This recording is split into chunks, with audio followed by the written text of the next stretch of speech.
ಓಲಗವಿತ್ತು ಹರುಷದೇ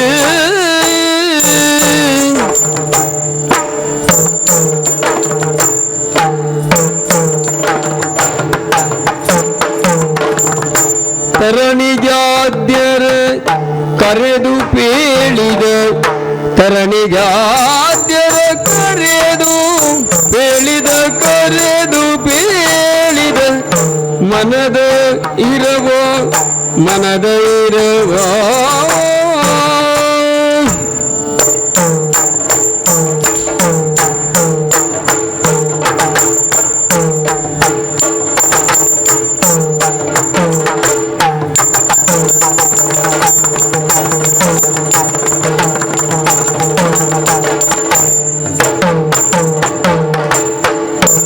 ತರಣಿಜಾದ್ಯರ ಕರೆದು ಹೇಳಿದ ಮನದ ಇರವ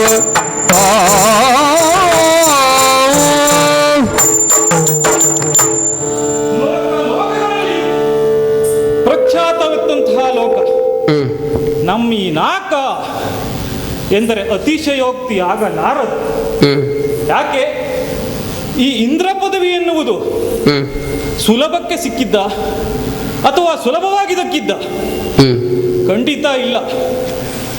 100 ಯಾಗಗಳನ್ನ ಮಾಡಿದವರಿಗೆ ಈ ಇಂದ್ರ ಪದವಿ ದೇವತೆಗಳ ನಿಬಂಧನೆಯೇ ಆಗಿತ್ತು. 100 ಯಾಗಗಳನ್ನು ಮಾಡಬೇಕು. ಪುರಂದರ ನಾಮಕನಾದಂತಹ ನಾನು 100 ಯಾಗವನ್ನ ಮಾಡುವುದರ ಮುಖೇನ ಮತ್ತೆ ತ್ರಿಮೂರ್ತಿಗಳ ಆಶೀರ್ವಾದದಿಂದ ಈ ಇಂದ್ರ ಪದವಿಯನ್ನು ಪಡೆದುಕೊಂಡೆ.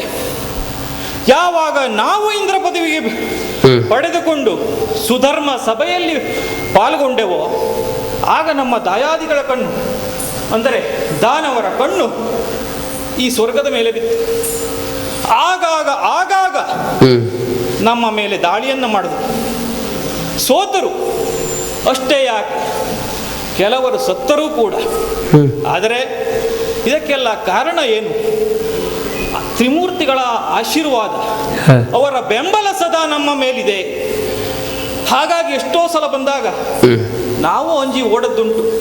ಕಾರಣ ದಾನವರಿಗೆ ಹೆದರಲ್ಲ, ಅವರು ಪಡೆದಿರಬಹುದಂತಹ ವರಬಲ, ಆ ವರಬಲಕ್ಕೆ ಅಂಜಿ ನಾವು ಓಡಿದ್ದೇವೆ, ತ್ರಿಮೂರ್ತಿಗಳಲ್ಲಿಯೇ ಹೋಗಿದ್ದೇವೆ. ಆಗಾಗ ತ್ರಿಮೂರ್ತಿಗಳು ನಮ್ಮನ್ನು ರಕ್ಷಿಸಿದ್ದಾರೆ ಎಂಬಲ್ಲಿಗೆ ಈ ಸ್ವರ್ಗವನ್ನು ಆಳುವಂತಹ ಯೋಗ್ಯತೆ ನಮಗಿದೆ, ಬಿಟ್ಟರೆ ದಾನವರಿಗಿಲ್ಲ. ಹೆಚ್ಚೇನು ಸ್ವಾಮಿ, ನಮ್ಮ ಸುವಸ್ತುಗಳೆಲ್ಲ ಸಮುದ್ರದ ಪಾಲಾಗಿ ಹೋಗಿತ್ತು. ಅನಿವಾರ್ಯವಾಯಿತು ಅದನ್ನು ಮತ್ತೆ ನಾವು ಪಡೆಯುವುದು. ಸಮುದ್ರವನ್ನು ಮಂತಿಸುವುದು ಮಾಡಿದೆವು. ಸಮುದ್ರ ಮಥನ ಒಂದು ಕಡೆ ದಾನವರು, ಇನ್ನೊಂದು ಕಡೆ ನಾವು. ಹೇಗೆ ಮಂದರಾಚಲ ಪರ್ವತವನ್ನೇ ಕಡಗೋಲನ್ನಾಗಿ ಮಾಡಿ ವಾಸುಕಿಯನ್ನು ಅದಕ್ಕೆ ನೇಣಾಗಿ ಬಿಗಿದು ಸಮುದ್ರ ಮಂಥನವನ್ನು ಮಾಡಿದೆವು. ಆಗ ಎಲ್ಲ ನಾವು ಕಳೆದುಕೊಂಡಂತಹ ಎಲ್ಲ ಸುವಸ್ತುಗಳು ನಮಗೆ ಸಿಕ್ಕಿತು. ಇದರಿಂದ ತಿಳಿಯುವುದೇನು? ಆ ವಸ್ತುಗಳೆಲ್ಲ ಪಡೆಯುವಂತಹ ಯೋಗ್ಯತೆ ಇರಬೇಕಾದಂತಹ ಯೋಗ್ಯತೆ ನಮಗೆ ಬಿಟ್ಟರೆ ದಾನವರಿಗಿಲ್ಲ ಅಂತ. ಸರಿ, ಎಲ್ಲ ಸಮಯದಲ್ಲಿಯೂ ತ್ರಿಮೂರ್ತಿಗಳೇನು ನಮ್ಮ ಬೆಂಬಲಕ್ಕೆ ಬಂದಿದ್ದಾರೆ. ಆದರೆ ಕೇವಲ ನಮ್ಮ ಕಷ್ಟದ ಸಮಯದಲ್ಲಿ ಮಾತ್ರ ಅವರನ್ನು ನೆನೆದಿದ್ದೇವೆ. ಆದರೆ ಇವತ್ತೊಂದು ಯೋಚನೆ ಮಾಡಿದ್ದೇನೆ, ಏನು ಗೊತ್ತಾ ಸ್ವಾಮಿ? ಸ್ವರ್ಗವಾಸಿಗಳೆಲ್ಲ ಸುಗುಣರಾಲಿಸಿ ಸೊಲ್ಲ, ಸ್ವರ್ಗವಾಸಿಗಳೆಲ್ಲ ಸುಗುಣರಾಲಿಸಿ ಸೊಲ್ಲ, ವರ್ಗ ನಡೆಗೈದುವುದು ಬಕುತಿಯನು ತಳೆದು, ವರ್ಗ ನಡೆಗೈದುವುದು, ವರ್ಗ ನಡೆಗೈದುವುದು ಬಕುತಿಯನು ತಳೆದು, ಇತ್ತ ನಮ್ಮಯ ಪುರಗೆ ಅಪವನನು ಅಭಯಗೆ, ಚಿತ್ತದಲ್ಲಿ ತನಗಿವುದು ಚಾರು ಶುಭವುದು.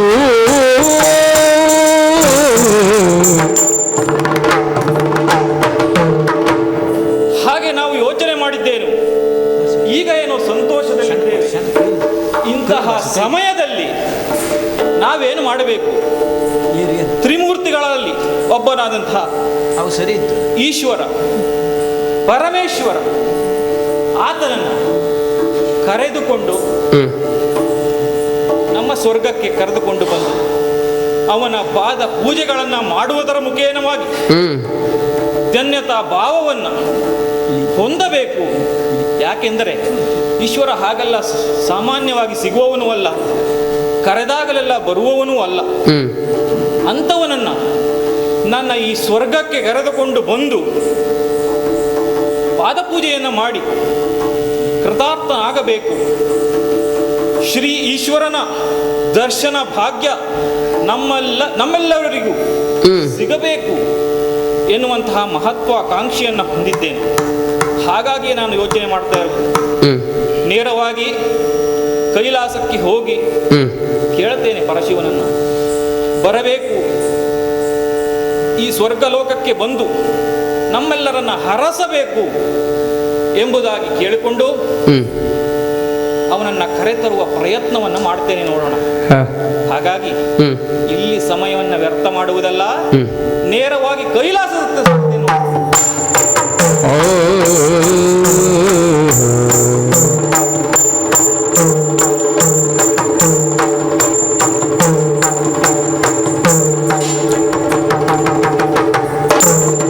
ಇದ್ದ ಕೈಲಾಸದಲ್ಲಿ ಪರಶಿವನು ತಾಂಡವ ನೃತ್ಯವು ಗೈದಿರಲ, ಹದ್ದಿಂ ತಕದಿನ ಧೀಂ, ಹದ್ದಿಂ ತಕದಿನ ಧೀಂ, ತಕ್ಕ ಧೀಮಿ ತಕ್ಕ ಝೇಣು, ತಕ್ಕ ಧೀಮಿ ತಕ್ಕ ಝೇಣು, ತಕ್ಕ ಧೀಮಿ ತಕ್ಕ ಝೇಣು, ಸದ್ಧೀಂ ತಕದಿನ ಧೀಂ, ಥತ್ ತಕ್ಕಿಟ ಥತ್.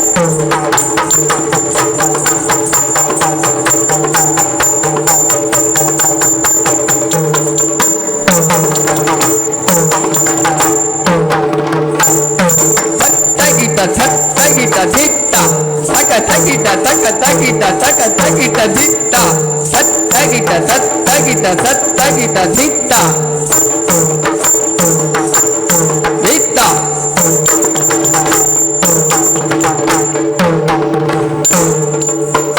ದಿಟ್ಟಿತ್ತು ದಿಟ್ಟ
ತದಿನ್ನ ತದಿನ್ನ ಧೀಂ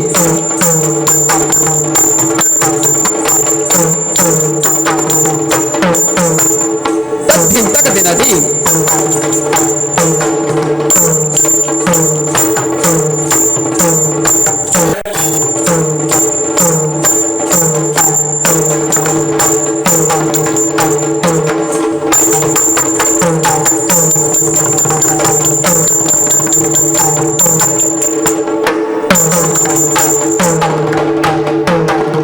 ಹರ ಹರ ಶಂಭೋ ಮಹಾದೇವ ಎನ್ನುತ್ತ ಹರ ಹರ ಶಂಭೋ ಮಹಾದೇವ. ದೇವೇಂದ್ರ ಸುಮನ ಸೌರಾತ ಸಹಿತನಾಗಿ ಬರ್ತಾ ಇದ್ದಿ. ಅಯ್ಯ ಏನು ಬಂದುದಯ್ಯ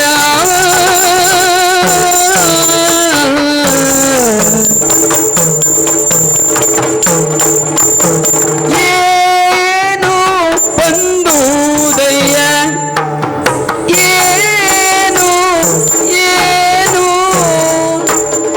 ಏನು ಬಂದುದಯ್ಯ ನಿರ್ಜರರಾಯ ಏನು ಬಂದುದಯ್ಯ ನಿರ್ಜರ ಏನು ಬಂದುದಯ್ಯ ಏನು ಬಂದುದಯ್ಯ ನಿರ್ಜರರಾಯ ಏನು ಬಂದುದಯ್ಯ.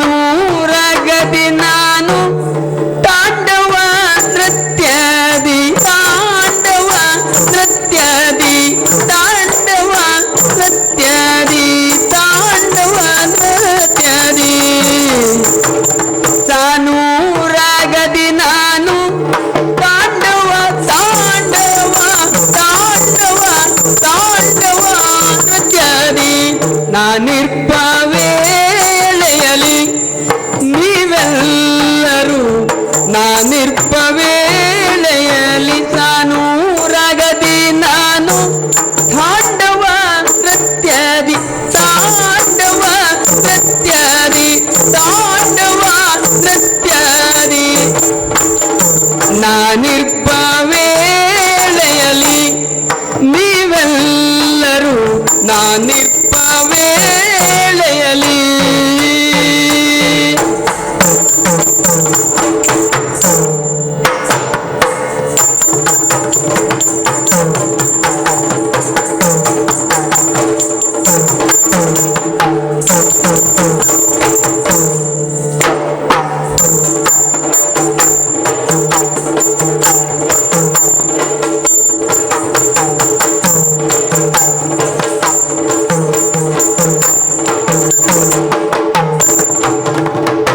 ಸಾನುರಾಗದಿ ನಾನು ತಾಂಡವ ನೃತ್ಯದಿ ಸಾನುರಾಗದಿ ನಾನು ತಾಂಡವ ನೃತ್ಯದಿ ನಾನಿರ್ಪ ವೇಳೆಯಲಿ ನೀವೆಲ್ಲರೂ ಏನು ಬಂದುದಯ್ಯ ನಿರ್ಜರರಾಯ ಏನು ಬಂದುದಯ್ಯ.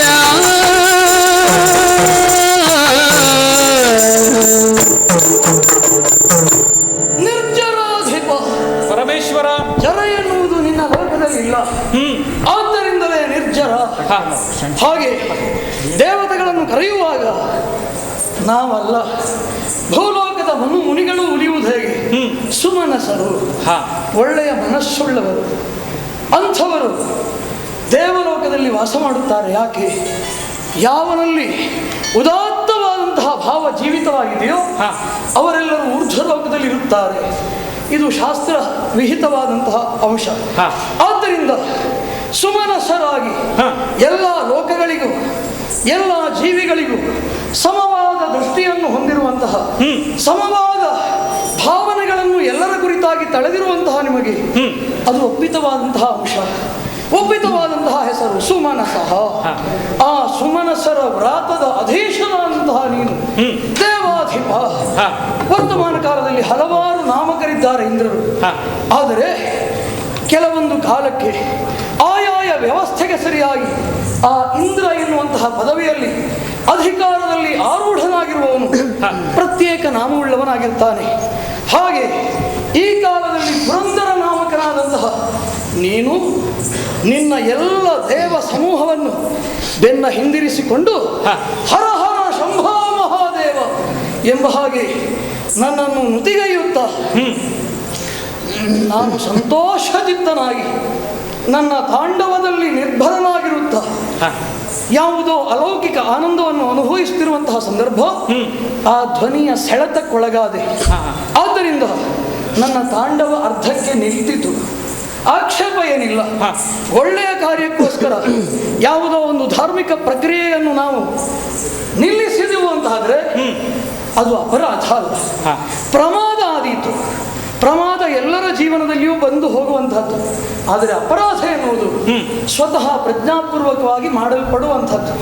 ಹಾಗೆ ನೀನು ಬಂದಿರುವ ಅಥವಾ ಸಮೂಹ ಸಹಿತನಾಗಿ ನೀನು ಬಂದಿರುವ ಆ ಜಯಘೋಷ ಎನ್ನುವುದು ನನ್ನ ಈ ಪ್ರದೋಷ ಕಾಲದ ತಾಂಡವ ನೃತ್ಯದಲ್ಲಿ ಯತ್ಕಿಂಚಿತ್ ವಿಘ್ನವನ್ನು ಉಂಟು ಮಾಡಿತಾದರೂ ಇದು ಕ್ಷಮ್ಯ, ಅದು ಪ್ರಮಾದ.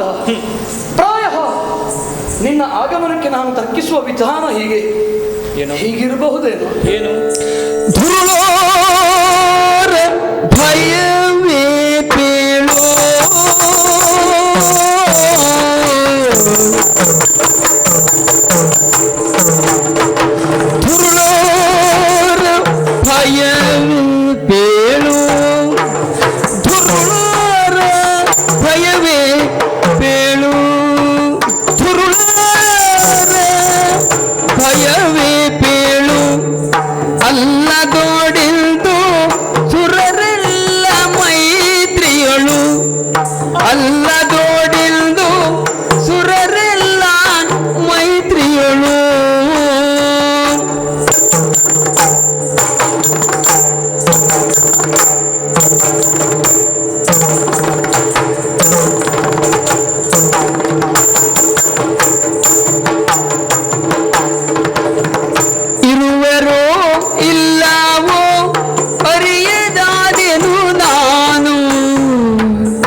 ತಂದ ಕದನವ